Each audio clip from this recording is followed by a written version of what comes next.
mirip-mirip banyak karakternya juga lah. Nah ini dia bisa teredukasi gitu. Kan kalau meme itu harus ada karakternya sudah ada. Ya, atau bisa buat karakter baru. Sebenarnya kalau misalnya meme itu kan dia lebih menyebar karena misalnya gini, kita coba ngelihat fenomena masyarakat deh. Nggak usah terlalu pakai karakter, tapi mungkin dia bisa lebih lepas lah. Tapi kalau misalnya kita bilang orang lebih familiar kalau kita ulangin. Jadi ada karakternya banyak. Ada kayak misalnya Forever Alone mungkin. Jadi dia orangnya jomblo gitu. Jadi selalu mengalami hal kejadian yang ditolak cewek segala macam, dan semua ide-idenya itu mengarah ke dia. Sebenarnya lebih mudah. Karena meme itu kan sebenarnya kita nggak usah punya keahlian khusus sebenarnya untuk membuatnya. Jadi sangat populer sekali di masyarakat karena nggak perlu jadi graphic designer, nggak usah jadi orang yang bisa Photoshop lah segala macam, itu semua bisa bikin. Hanya harus punya ide gitu ya? Ide aja. Kata-kata ide, kata-kata jadi ide. semuanya tuh langsung bisa bikin. Teman-teman yang di komunitas meme komik sendiri, dia nggak jarang sekali yang benar-benar bisa komputer grafik. Apalagi cuma pakai handphone aja juga sekarang banyak tuh yang bisa langsung taruh kata-kata segala macam, lucu-lucuan langsung keluar. Tergantung itunya aja. Nggak perlu belajar apapun ya? Nggak perlu belajar apapun. Okay. Bisa ngetik lah paling nggak. Tapi basicnya ini komedi berarti ya? Meme itu kan kalau misalnya kita bilang sesuatu yang ya semua orang bisa lah bikin, ada muka terus kita kasih gambar bisa.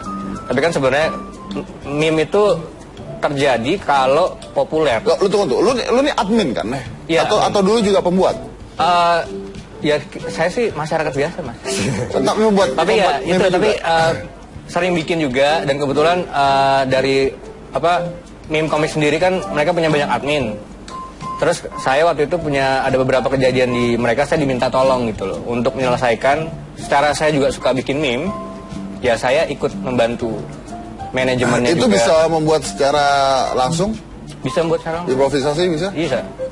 Jadi kemarin sih kita banyak exercise sama anak-anak, kira-kira meme apa sih yang populer gitu segala macam. Mereka masih karena memang meme itu kan sebenarnya pengalaman pribadi ya. Semua orang bisa menikmati. Tapi kalau yang nggak lucu, nggak viral, pengalaman dia sendiri. Orang nggak bakal menyebarkan. Itu bukan meme namanya. Itu cuma gambar pakai teks. Kalau misalnya balik ke kasusnya Bang Haji, mungkin Bang Haji ya, bukan Bang Haji. Haji Lulung. Jadi dia karena memang banyak orang yang berpikiran mirip-mirip, jadi semua orang dengan senang menyebarkannya. Oke. Gitu. Buat dong satu gitu. Gua sama Gina atau gua sama Bang Haji. Bisa bikin ya sekarang. Bikin bisa kan? Bisa aja. Bisa kan? Bisa. Udah ada katanya dibikin, Bang Haji udah ada katanya dibikin nih. Serius? Udah jadi? Udah jadi. Udah jadi. Nah ini dia. Wih, ada muka Om Deddy. Bisa dikasih lihat nggak? Bisa ditampilin ke layar nggak? Tadi udah dikasih belum? Udah. Ada saya juga itu. Ada Bang Deddy, ada Pak Haji. Oke, coba nanti lagi diusahakan untuk naik nih. Oke. Boleh saya lihat dulu nggak sebentar? Ini kenapa? Wah, lu kurang ajar lu. Haji Lulung ke hitam putih, Deddy langsung tumbuh rambut.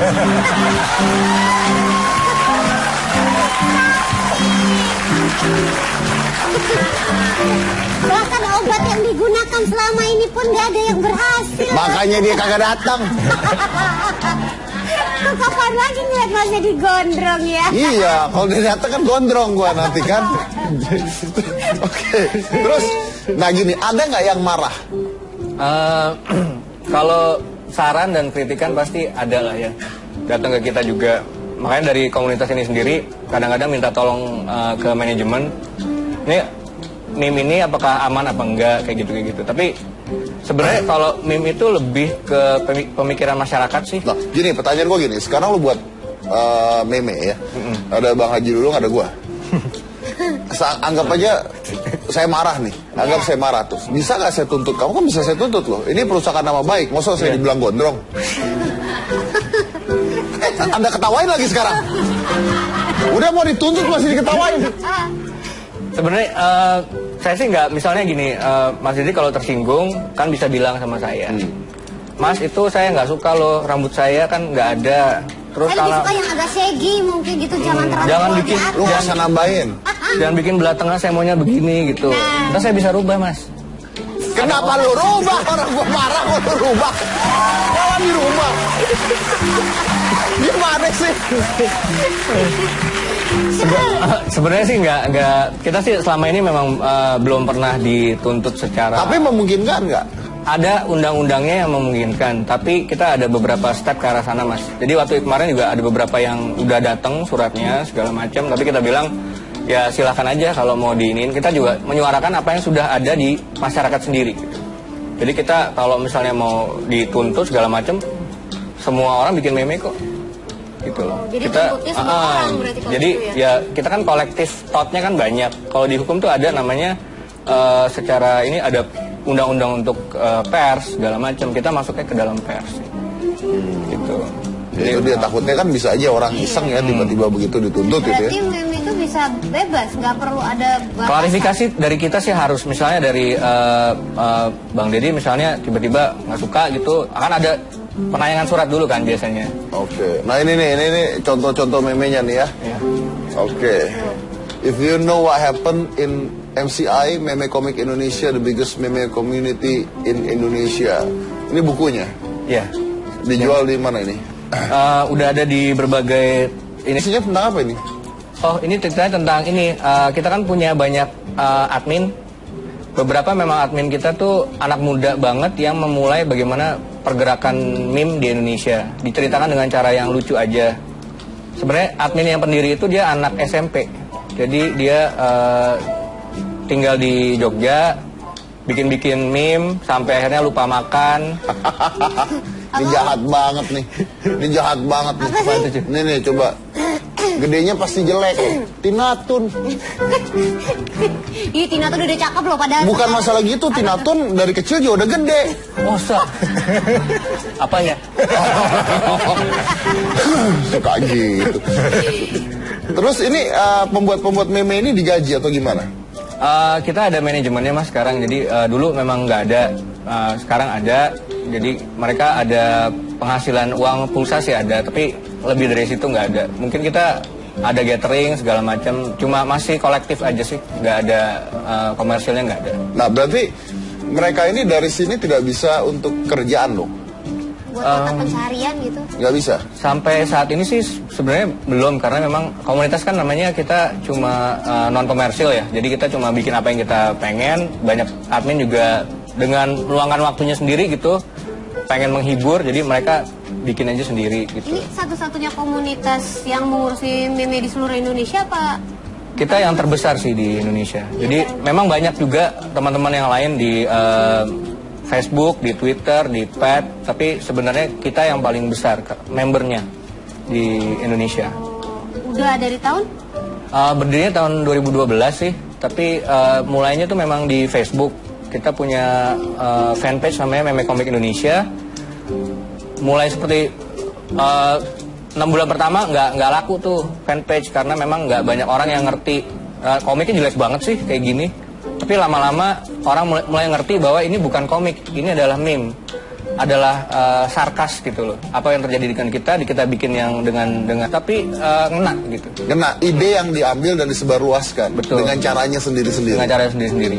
Bahkan bisa jadi juga gara-gara meme itu satu topik malah jadi ngetop yang awalnya nggak ngetop. Iya, ya kayak Pak Haji Lulung ini. Dulu kan dia ya bukannya nggak ngetop ya. Pak Haji kan memang udah terkenal karena memang apa? Tegas lah. Tegas Kok membela. nyangkut sih ngomong tegasnya? Tegas membela apa? Membela Haji Lulung. Tapi sekarang kan menjadi sangat populer. Iya. Jadi kebijakannya dulu apa, dia masa kecil seperti apa, itu kan dibongkar sama media dong. Karena memang ada tuntutan orang pengen tahu karena loh ini meme-nya kenapa gitu loh. Jadi menurut dari sisi komunitasnya kita, wah kita malah jadi bikin dia terkenal. Bikin terkenal. Jadi harusnya kayak mereka kayak seperti Bang Haji ini harusnya berterima kasih atau marah? Kalau beliau pintar sih mestinya berterima kasih ya. Karena hanya maksudnya kalau beliau pintar beliau terima kasih. Kalau beliau marah? Kalau beliau marah berarti beliau kurang mendalami meme. Oh iya. Fenomena sosial media beliau kurang memahami. Kurang memahami. Tapi saya rasa beliau pintar lah, nggak mungkin lah. Ini adalah komedi cerdas. Komedi cerdas. Oke. Kita juga kehadiran salah seorang komikus terkenal yang sering membuat meme juga ya. Jadi langsung aja kita undang, ini adalah Muhammad Misrat, seorang komikus yang terkenal.